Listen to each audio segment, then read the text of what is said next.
Hello everyone, you are very warm welcome to our channel BL Story Teller. और guys, आज मैं आपके साथ ड्रैगन विद क्यूट मर्मेड का नेक्स्ट पार्ट लेके आए। चलो उसे शुरू करते हैं। और गाइस, मैंने इससे पहले आप लोगों के साथ पार्ट एक और शेयर कर दिया है, पहले उसे सुनिएगा फिर ही आपको ये वाला पार्ट समझ में आएगा, क्योंकि उसमें इन दोनों की हीट और रेड दिखाई गई है और कुछ ऐसा इंसिडेंट जो कि आखिर में हुआ था और वो क्या था वो भी आपको जानना होगा। तो चलिए आज के पार्ट को हम शुरू करते हैं। जैसे कि हमने पिछली बार देखा कि एक सीन क्रिएट हो गया था विभूषण और उसके पिता के बीच में, जिसकी वजह से वो बहुत ज़्यादा अपसेट था। वो अपसेट इसलिए भी था क्योंकि उसके पिता उसे सबसे ज़्यादा प्यार करते हैं और दूसरी चीज़, उसे कोई काम धाम नहीं आता था। उसने आज दिन तक कुछ किया ही नहीं था। वो हमेशा छोटे बच्चों के साथ खेलता था, मस्ती करता था, इधर उधर घूमता था और बस खाना खाता था और मस्ती में रहता था। अब वांगजी और वो एक साथ रह रहे थे, तो वांगजी पास के ही थोड़े बहुत पत्तों को पकड़ के ना विंग के लिए एक ड्रेस बना देता है, क्योंकि अब वो इंसान बन चुका था। उसके पास क्लैन के कोई कपड़े भी नहीं थे, उसके पास कुछ भी नहीं था। और जो यहाँ पर विंग के जो पिता थे और जो कि अपने आप को ट्रांसफॉर्म कर चुके थे, वो लोग अक्सर रोब पहन के रखते थे, क्योंकि इस तरह से न्यूड घूमना थोड़ा अच्छा नहीं लगता, थोड़ा बुरा लगता है। और जो लेडीज़ होती थी वो अपर चेस्ट को कवर करती थी, जो मर्मेड होती थी, और जो एडल्ट हो चुकी थी वो प्रॉपर रोब में रहा करती थी, रोब वगैरह पहना करती थी, पानी के अंदर सब कुछ वो बाहर से परचेज़ करके लाया करते थे। तो यहाँ पर विंग बेचारे के पास कुछ भी नहीं था, तो वांगची उसके लिए पत्तों की ड्रेस बनाता है और अपने उसके जो रोब थे ना वांगची के, उसमें सिर्फ वो अपने लिए अपने ट्राउज़र्स को रखता है। वो विंग को कहता है कि मैं यहाँ पर बाज़ार से जाकर कुछ ले आता हूँ। तो विंग को तो यहाँ पर बाज़ार का कुछ भी नहीं पता था और विंग कभी बाहर गया भी नहीं था। विंग एकदम आदिवासी लग रहा होता है जब वो अजीब सी पत्तों की ड्रेस पहनी होती है उसने, और उसके बाद उसने एक रोब पहना हुआ था खुला सा। वांगजी जो थी उसकी चेस्ट दिख रही थी और वांगजी को भी बड़ा अजीब लग रहा था, इसलिए उसने अपने लिए पत्तों का एक ऊपर से टॉप टाइप में बना लिया था, जिससे उसने अपनी चेस्ट को कवर किया हुआ था। वो बिल्कुल ऐसा था जैसे एक शील्ड बनाई होती है ना जब वॉरियर्स लड़ने के लिए जाते हैं, बिल्कुल वैसे ही उसने कुछ बनाया हुआ था, लेकिन उसे शर्म आ रही थी। दोनों ही अजीबोगरीब कपड़ों में यहाँ पर शहर के लिए निकलते हैं। पहली बात, उन्हें शहर का रास्ता भी नहीं पता। दूसरी चीज़, वहाँ पर रास्ते में इतने सारे रेतीली जगह, अजीबोगरीब पहाड़ आते हैं कि दोनों के दोनों थक कर एक जगह बैठ जाते हैं। विंग ने ना खाना खाया था और पानी में तो उसे हर चीज़ अवेलेबल होती थी, क्योंकि उनकी जो जगह थी वो बहुत ज़्यादा ऑस्पिशियस जगह थी। लेकिन यहाँ पर उसे कुछ भी नहीं मिल रहा, क्योंकि वो जगह बहुत पाक थी, पवित्र थी, और यहाँ पर कुछ भी नहीं है। रेतीले जगह पर आने के बाद ये मन में सोचता है, यार ये मैंने गड़बड़ कर दी। अगर बाबा ने मुझे एक चांस दिया ना, मैं भागा भागा बाबा के पास जाऊंगा। लेकिन अब उसे खाने के लिए भी कुछ नहीं मिल रहा था, भूख भी लग रही थी, और अब ना वो चिड़चिड़ा हो जाता है और कहता है, मुझे दर्द हो रहा है, मुझे भूख लग गया है, मुझे खाना है। वांगजी कहता है, इस रेतीले डेजर्ट में मैं कहाँ से खाना लेके आऊँ। वांगजी जो होता है ना, वो विंग को यहाँ पर शांति से बैठने के लिए कहता है और कहता है कि मैं एक बार थोड़ी देर तक आया। वांगजी जो था वो अपनी ड्रैगन फॉर्म में आना चाहता था, लेकिन अभी भी वो अपनी ड्रैगन फॉर्म में नहीं आ रहा था, क्योंकि ये जगह बहुत ज़्यादा पवित्र थी। और जब तक कोई बहुत बड़ा संकट ना आया ना, तो वांगजी तब तक ट्रांसफॉर्म नहीं हो सकता था ड्रैगन में। तो इसलिए वो सोच रहा था कि वो ड्रैगन बन के इधर का जायज़ा लेगा और वो रूट निकाल लेगा कि कहाँ से इन्हें शहर की तरफ जाना है। लेकिन वो चीज़ उसकी फेल हो जाती है, क्योंकि जब वांगजी को इस जगह कोई खतरा लगेगा अपनी जान माल का, तभी वो अपनी ड्रैगन फॉर्म में आ सकता है, वरना वो एंजल्स को इस तरह से डरा नहीं सकता, नुकसान नहीं कर सकता। ये प्रतिबंधित था, देवताओं ने सीधा मना किया था कि कोई भी ड्रैगन यहाँ पर आकर इन प्यारी प्यारी मर्मेड्स को बुली नहीं कर सकता। वांगजी को बहुत अफसोस हो रहा था इस दुनिया का। फिर ना वो आराम से विंग को लेकर जैसे तैसे, पहले तो वो बेचारे एक दिन पूरा जंगलों में भटकते हैं क्योंकि वो रास्ता भूल गए थे, और जैसे तैसे किसी से पूछ के वो मार्केट की तरफ निकलते हैं, तो उनके पास पैसे ही नहीं थे। विंग इतनी डिलीशियस चीज़ें देखता है ना जो उसने कभी देखी ही नहीं थी, जैसे कि स्टीम बन उसने कभी नहीं देखा था कि ये क्या होता है। ठीक है, उसने मोमोज़ नहीं देखे थे, उसने लाफिंग नहीं देखी थी। वहाँ पर एक जगह चटपटी मसालेदार खुशबू आ रही थी, और विंग ने कभी ऐसा खाना खाया ही नहीं था। वो तो बस जंगली फ्रूट्स और जंगली ही चीज़ों को खाता था, जंगली हर्ब्स को खाकर वो लोग ज़िंदा रहते थे। और उसकी जो खुशबू थी ना, जो इंसानी खाना बन रहा था, उसके मुंह में पानी ला रही थी। और वो लंजा से कहता है, क्या तुमने ये सारी चीज़ें खाई हैं। बेचारा लंजा वो खुद ही कंफ्यूज था, क्योंकि वो तो ड्रैगन था, वो ये सारी चीज़ें कैसे खाता है, ये तो इंसानी दुनिया की चीज़ें हैं। तो यहाँ पर वो मना करता है। विंग कहता है, कैसे इंसान हो तुम, इतना भी नहीं खा के, आए हाय कैसे हो तुम। मेरे को भूख लग रही है लंजा, मुझे ये खाना है। लंजा एक दुकान पे जाकर कहता है कि उनके लिए सारी चीज़ें पैक कर दो और उन्हें ये खाना है। तो वहाँ पर वो इंसान पैक करने लगता है और कहता है इतने पैसे हो गए। लंजा कहता है मेरे पास पैसे नहीं है। तो वो इंसान कहता है फिर मेरा टाइम वेस्ट मत करो, जाओ यहाँ से। और वो लंजा को वहाँ से भगा देता है। लंजा को बहुत गुस्सा आता है, उसके अंदर का डीमन खून जैसे उबाले मार रहा था और उसका मन कर रहा था वो इस इंसान का मुंह तोड़ दे। पर वो विंग से कहता है लाओ पैसे, वो लोग पैसे मांग रहे हैं, पैसे क्या होता है। तो यहाँ पर विंग कहता है ओहो मेरे पास कुछ भी नहीं है, सब कुछ मेरे पापा के पास है। तुमने तुमने मेरे मोती कलेक्ट किए थे जब मैं रो रहा था। वांगजी यहाँ पर सिर हिलाकर हाँ बोलता है।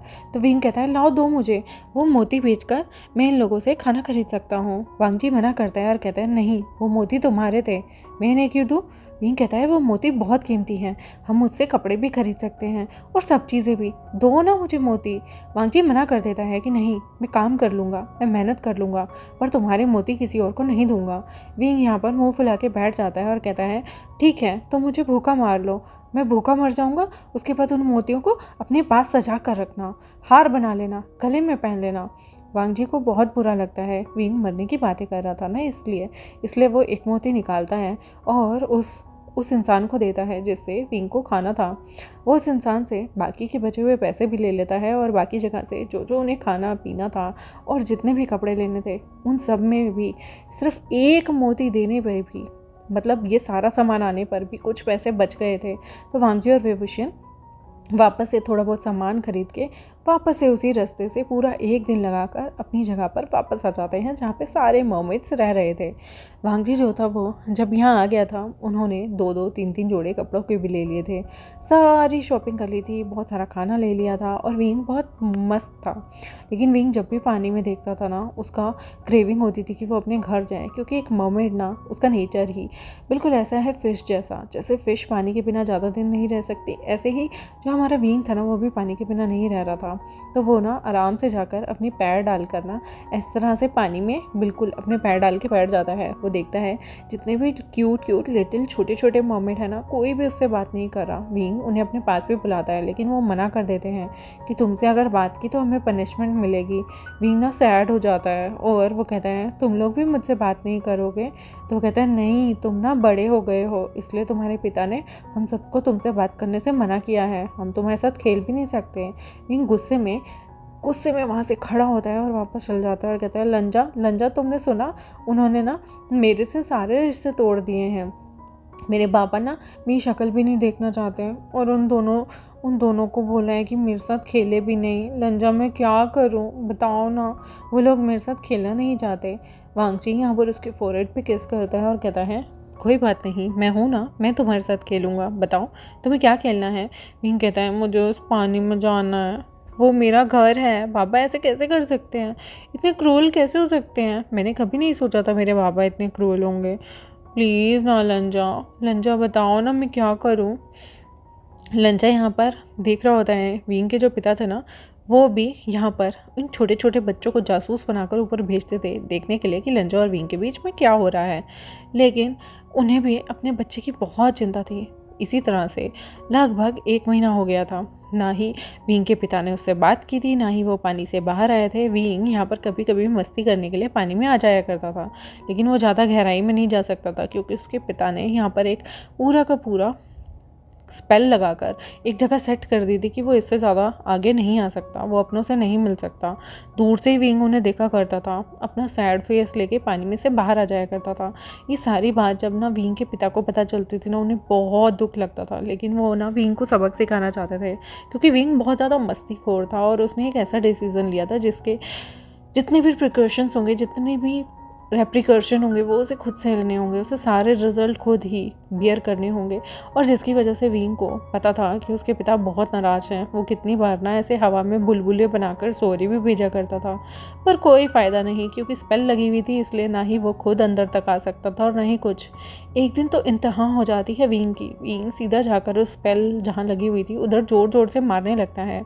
ये स्पेल ऐसी थी कि विंग अगर यहाँ पर पास भी आएगा ना तो विंग को पीछे झटक देगी, लेकिन विंग भी बहुत ज़्यादा स्टबर्न होता है। वो बार बार जानबूझकर उस स्पेल के पास आता है, उस स्पेल पे हाथ मारता है और जैसे ही वो पास आता था उस स्पेल उसे दूर फेंक देती थी। पहले तो स्पेल ने बहुत इजी तरीके से उसे दूर फेंकना शुरू किया, लेकिन धीरे धीरे वो स्पेल अग्रेसिव होती रही और विंग को इतनी दूर दूर फेंका कि जिसकी वजह से विंग को बहुत ज़्यादा चोटें आ गई। चोट आने की वजह से वो एक बार तो इतनी दूर जाके गिरता है कि वो सीधा बेहोश ही हो जाता है और उसके सिर से काफ़ी ज़्यादा खून निकलने लगता है। और वांगची ये देख के डर गया। वांगची इतना ज़्यादा गुस्से में आ जाता है कि वो एकदम से चिल्ला पड़ता है, जिसकी वजह से यहाँ पर सारे बाहर आ जाते हैं। विंग के पिता को जब लगता है ना कि स्पेल आउट ऑफ कंट्रोल हो गई, वो भी स्पेल हटाकर बाहर आते हैं और वो देखते हैं कि यहाँ पर विंग का बहुत सारा ब्लड लॉस हो गया था और विंग जो था अनकॉन्शियस पड़ा था। उसके पिता एकदम से घबराते हैं। वो वांगची की परवाह नहीं करते, विंग को अपनी बाहों में लेते हैं और उसे पानी के अंदर ले जाते हैं, क्योंकि विंग जो था वो काफ़ी टाइम से अपनी जो एंजल वाली जगह थी और जो पवित्र पानी था उसकी गहराई में नहीं गया था। यहाँ पर वांगची मना करता है, लेकिन वो सीधा बोलते हैं कि अगर तुम विंग को ज़िंदा देखना चाहते हो तो तुम्हें कुछ दिन के लिए विंग को हमारे साथ रहने देना होगा। वो लगभग विंग को ना 1 महीने के लिए वांगची से दूर करके नीचे ले जाते हैं। वांगची 1 महीने रोज़ ऊपर आया करता था और विंग की दुआ किया करता था, क्योंकि यहाँ पर जितने भी एंजल्स हैं ये मैजिकल हैं और जो विंग के जो वाउंड था ना बहुत तगड़ा वाउंड था। अगर वो यहाँ पर पानी में रहने वाले मुखिया के बेटे की जगह किसी नॉर्मल से मर्मेड को लगा होता तो शायद वो मर चुका होता। विंग भी जिद्दी था, उसे बहुत सारी जगह कट आए थे जब वो स्पेल को तोड़ने की कोशिश कर रहा था, परंतु एक बाप का दिल तो एक बाप जैसा होता है ना, वो पिघल ही गया जब उसने अपने विंग को इस तरह से देखा, क्योंकि उन्हें भी नहीं पता था कि स्पेल कहीं ना कहीं बिगड़ गई है, जिसकी वजह से विंग को इतना ज़्यादा नुकसान हुआ है। वो 1 महीना लगा के अपनी सारी अंदरूनी शक्ति से विंग को ठीक करते हैं और जब वो ठीक कर रहे होते हैं ना और विंग जब उठता है 1 महीने बाद, तो विंग हैरान हो जाता है। वो अपने पिता से बहुत ज़्यादा अटैच हो जाता है, उनके गले लग के रो रहा होता है और यहाँ पर ये इमोशंस वाले आंसू थे, तो इसलिए उसके जो आंसू थे वो पर्ल में नहीं बदले, सिर्फ वो आंसू पर्ल में बदला करते थे जो कि सैडनेस के हुए करते थे। यहाँ पर विंग अपने पिता को गले से लगा लेता है।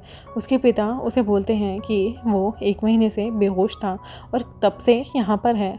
वो बार बार कहता है कि मुझे वांगची को देखने जाना है, वो पानी में नहीं आ सकता, अगर वो पानी में आया तो वो मर जाएगा, प्लीज़ मुझे ऊपर जाना है, किसी के हाथ उसको संदेश भिजवा दो। तो वो लोग वही जो छोटे छोटे प्यारे प्यारे मर्मेड्स की टीम थी उनमें से एक बच्चे को बोलते हैं कि जाकर वांगची को बता दो कि इसे होश आ गया है और कुछ टाइम बाद ये अगर चलने लग जाएगा और ठीक हो जाएगा तो उसके बाद उससे आकर मिल सकता है। वांगची को जैसे ही वो छोटा बच्चा बताने आता है ना, तो वो वांगची से बाहर की कुछ खाने की चीज़ों की डिमांड करता है। वांगची उसे वो जो जो भी मांगता है वो दे देता है और उसके बाद वो खाते खाते बताता है कि विभूषण को होश आ गया है और वो लगभग 10 से 15 दिन लगेंगे उसे ठीक होने में, चलने में। इस बीच किस तरह से विभूषण के पिता ने उसकी मदद की, उन्होंने इतनी ज़्यादा अपनी शक्ति का इस्तेमाल किया ना अपने बच्चे की जान बचाने के लिए कि उन्होंने लगभग अपनी 50% शक्ति को गंवा दिया था। एक्चुअली वो मेडिटेट करके उन शक्ति को दोबारा पा सकते हैं, ऐसी कोई दिक्कत नहीं है, लेकिन इस उम्र में अपने बच्चे के लिए इतना बड़ा सेक्रीफाइस करना बहुत बड़ी बात होती है एक पिता के लिए। और यहाँ पर वांगची मन ही मन मुस्करा रहा था कि उसका विंग थोड़ा ठीक है, पर वो विंग से मिलना चाहता था। वो तैरना नहीं जानता था, पता है पिछले 1 महीने से लगभग वो तैरने की बहुत प्रैक्टिस करता था, लेकिन कहते हैं ना वो पानी की गहराइयों में नहीं जा सकता। हर इंसान की और हर चीज़ की एक सीमा होती है। जिस तरह से मछली ज़्यादा दिन पानी से बाहर नहीं रह सकती, उसी तरह से जो हमारा वांगची है वो ज़्यादा दूर पानी में नहीं जा सकता, क्योंकि हर इंसान की एक एक सीमा सेट है, वरना सारी इंसान या फिर सारी चीज़ें सीमाओं को लांघ दें। इसलिए प्रकृति ने कुछ रूल सेट किए हुए हैं। वांगची को बहुत बुरा लगता था कि उसे प्यार भी ऐसे इंसान से हुआ है जो उसकी स्पीशीज़ ही नहीं है, जो उसकी जाति से या फिर उसकी जगह से नहीं आता। यहाँ पर वांगची सैड बैठा हुआ था, लेकिन तभी वो इंसान कहता है कोई बात नहीं, सिर्फ 15 दिन और विंग जब ढंग से चलने लगेगा उसकी सारी जगह काम करने लगेगी, क्योंकि वो 1 महीने से बिल्कुल कोमा में गया हुआ था, जिसकी वजह से जब वो उठेगा अपने आप को रिकवर करेगा तो उसे वक्त लगेगा। 15 दिन दे दो, वरना उसे बहुत ज़्यादा नुकसान हो सकता है। अगर 15 दिन तुमने उसे नहीं दिए तो यहाँ पर उसकी जान भी जा सकती है, क्योंकि उसमें बहुत ज़्यादा वीकनेस है। वह अभी अपने पिता की शक्तियों पर ही जी रहा है, क्योंकि उसे अपनी मरमेड की शक्तियाँ तो अभी पता ही नहीं है। उसने कभी मरमेड की तरह उस तरह के लेवल का कल्टीवेट ही नहीं किया है। उसने तो मस्ती की है, बच्चों के साथ खेला है और जो उसकी छोटी मोटी शक्तियाँ हैं उसका जादू दिखाया करता था, बस। इससे ऊपर तो उसने कभी खुद को गेन करने की कोशिश ही नहीं की। इसलिए यहाँ पर वांगची शांत हो जाता है और उसे कहता है कि ठीक है, 15 दिन बाद मैं उसे पक्का मिलूँगा। यहाँ पर वांगची भी स्विमिंग की प्रैक्टिस करता था, लेकिन तुमसे ना हो पाएगा टाइप्स, उससे बिल्कुल नहीं हो पाता था। वो गहराई में जाते ही उसे ना घबराहट होने लगती थी और पानी से ऊपर आ जाता था। यहाँ पर ऐसे ही उसके जो घर वाले थे ना वांगची के, वो भी पहले वो रोज़ ढूंढने के लिए उसे निकलते थे, लेकिन फिर उन्हें ऐसा लगता था कि शायद वांगची या तो ज़िंदा नहीं है या फिर बहुत बुरी तरह से घायल है कि वो उन्हें सिग्नल नहीं दे रहा। इसलिए वो धीरे धीरे धीरे धीरे जो ड्रैगन्स थे उनका आसमान में आना जाना कम हुआ। विंग को 15 दिन लगते हैं चलने में। एक दिन विंग को ना पानी के अंदर बहुत घबराहट हो रही थी और विंग अपने बाबा से बार बार कहता है कि मुझे ऊपर जाना है। वो पूछते हैं कि क्या हुआ है, लेकिन विंग को ना बहुत घबराहट होती है कि तभी वो एक हीलर को बुलाते हैं और हीलर से कहकर उसका चेकअप कराते हैं। जब हीलर चेकअप करके उसके बाबा की तरफ मुड़ता है तो वो कहता है कि आपका बेटा मुबारक हो, ये गर्भ से है, यानी कि ये प्रेग्नेंट है और जल्द ही ये बच्चे को जन्म भी दे देगा। उसके फादर कहते हैं क्या क्या ये प्रेग्नेंट है, पर इतनी जल्दी कैसे, ये तो मर्मेड स्पीशीज़ का है ना, और वो तो इंसान है, वो इतनी जल्दी कैसे प्रेग्नेंट कर गया। इन दोनों को तो इंटीमेट हुए भी सिर्फ इन्होंने एक ही बार इंटीमेसी की है। यहाँ पर वो लोग कहते हैं पता नहीं, शायद उनके स्पर्म्स ज़्यादा अच्छे होंगे या फिर वो किसी अच्छी प्रणाली से आते होंगे, पर आपके विंग जो है वो इस वक्त प्रेग्नेंट है। विंग जो कि चुलबुला था, जिसे पता ही नहीं प्रेगनेंसी ये वो, उसने ये सब सोचा ही नहीं। वो तो सिर्फ घूमने, मस्ती करने, पानी में तैरने और इधर उधर करने, गिगलिंग करने, खूब ये सब में लगा रहता था। उसने कभी सोचा ही नहीं परिवार और ये सब। एक नेव से इंसान को प्रेग्नेंट कर दिया। यहाँ पर विंग के फादर का तो जैसे बीपी ही हो गया था, उन्हें बहुत गुस्सा आ रहा था। तो विंग पूछता है क्या हुआ बाबा। यहाँ पर उसके बाबा कहते हैं मुझसे बात मत करो। विंग बार बार अपने पापा के पास जाता है और कहता है बताओ ना, अब मुझसे नाराज़ फिर से क्यों हो गए। अब मैंने कुछ भी नहीं किया है, आई प्रॉमिस मैंने कुछ नहीं किया। तो वो कहते हैं ये क्या है। वो विंग के पेट की तरफ देख के कहते हैं, तो विंग कहता है ये तो बेल्ट है। तो वो कहते हैं बेल्ट नहीं बेवकूफ़, तुम प्रेग्नेंट हो, तुम एक बच्चे को जन्म देने वाले हो। विंग के तो होश उड़ जाते हैं और कहते हैं बाबा आप मेरे से मस्ती कर रहे हो ना, मैं प्रेग्नेंट, हाँ बाबा आप कैसी बातें कर रहे हो, मैं तो अभी खुद ही बच्चा हूँ। उसके बाबा कहते हैं बेवकूफ़ तुम प्रेग्नेंट हो, तुम उस इंसान के साथ ये सब कैसे कर सकते हो, तुम तो उसके बारे में नहीं जानते, तुम ये भी नहीं जानते वो कौन सी स्पीशीज़ से है और तुम्हारे अंदर जो है वो उसका खून है, तुम तो उसके बारे में कुछ भी नहीं जानते। विंग तुम इतने बुद्धू कैसे हो सकते हो। विंग कहता है नहीं बाबा मेरा लंचा बहुत अच्छा है और ये बिल्कुल जिनके साथ मैं खेलता हूँ वैसे छोटे छोटे से मर्मेड होंगे, मैं इसके साथ बहुत खुश रहूँगा बाबा, ये क्यूट होगा ना, बिल्कुल बिल्कुल विंग पे जाएगा ना। विंग के पापा कहते हैं विंग तुम कब बड़े होगे बेटा, दुनिया जैसी दिखती है वैसी नहीं होती और तुम तो अभी उस इंसान के बारे में कुछ भी नहीं जानते, तुम्हें इस बच्चे को अपने से दूर कर देना चाहिए, गिरा देना चाहिए। विंग बहुत प्रोटेक्टिव हो जाता है और अपने पेट पे हाथ रखकर दूर हो जाता है और कहता है नहीं बाबा ये मेरा बेबी है, मैं इसके साथ खेलूँगा और वैसे भी मेरे साथ खेलने के लिए कोई भी नहीं है, मैं इसे रखूँगा, आप ऐसे कैसे बोल सकते हो। विंग नाराज़ होता है और पानी में से तैरता तैरता ऊपर जाने लगता है। उसके पापा मन में सोचते हैं विंग तुम इतने बुद्धू कैसे हो सकते हो, मैंने तुमसे सबसे ज़्यादा प्यार किया है अपने बच्चों में से, यहाँ पर जितने भी लोग रहते हैं उन सब में सबसे नेव तुम हो, सबसे छोटे तुम हो और तुम ये क्या कर रहे हो। लेकिन विंग यहाँ पर तैरता तैरता ऊपर आ जाता है। जैसे ही वो वांगची को देखता है ना, वो खुशी से वांगची को गले लगा लेता है। विंग के कपड़े गीले थे और वांगची भी उसे गले लगा लेता है। वांगची कहता है विंग तुम ठीक हो ना। विंग कहता है और मैं प्रेग्नेंट भी हूँ, पापा कह रहे हैं कि मुझे बहुत जल्दी बेबी होने वाला है। लंजा मैं ना बहुत जल्दी बेबी करूँगा और उसके बाद ना मैं उसके साथ यहाँ पर खेलूँगा। लंजा कितना मज़ा आएगा ना, तुम मैं हम सब मिलके यहाँ पर खेलेंगे। लंजा यहाँ पर थोड़ा शॉक्ड हो जाता है। विंग को अभी ये नहीं पता कि लंजा एक डीमन है और लंजा ड्रैगन वर्ल्ड से है और ये जो बच्चा होगा क्या वो डीमन होगा या फिर एक एंजल होगा और ये बच्चा क्या ड्रैगन बनेगा या फिर वो बच्चा जो होगा वो स्पीशीज़ अपनी माँ की लेगा, यानी कि मर्मेड होगा। यहाँ पर लंजा चुप रहता है और कुछ नहीं बोलता। विंग कहता है क्या हुआ, तुम्हें खुशी नहीं हो रही, हमारे घर भी इन नन्हे नन्हे शैतानों जैसा एक शैतान आने वाला है जो मेरे साथ खेलेगा। लंजा कुछ नहीं बोलता, उल्टा वो तो डर जाता है। उसके चेहरे के हाव भाव देख विंग कहता है कि तुम भी बाबा की तरह मुझे ये कहना चाहते हो कि मैं इस बेबी को गिरा दूँ। खबरदार लंजा, अगर तुमने मेरे बेबी को कुछ भी हार्म किया तो मैं तुमसे और बाबा दोनों से नहीं बोलूँगा। यहाँ पर विंग देखता है कि अभी भी लंजा के चेहरे का थोड़ा सा ना होश उड़े हुए हैं, उसे कुछ समझ नहीं आ रहा वो रिप्लाई क्या करे। तो विंग कहता है क्या हुआ बताओ ना, तो मुझे डरा रहे हो लंजा, लंजा बताओ ना क्या हुआ है। लंजा कहता है विंग विंग मुझे कुछ बोलना था। और गाइस यहीं पे ये वाला एपिसोड ख़त्म होता है। आई होप आपको आज का एपिसोड अच्छा लगा हो। देखते हैं कि लंजा विंग को सच बता पाता है या नहीं बता पाता है और इनके बीच में क्या रहता है और क्या नहीं। मिलते हैं आपसे नेक्स्ट एपिसोड में, तब तक मेरे चैनल को सब्सक्राइब, वीडियोज़ को लाइक, बेल आइकन को प्रेस कर दें। Bye bye.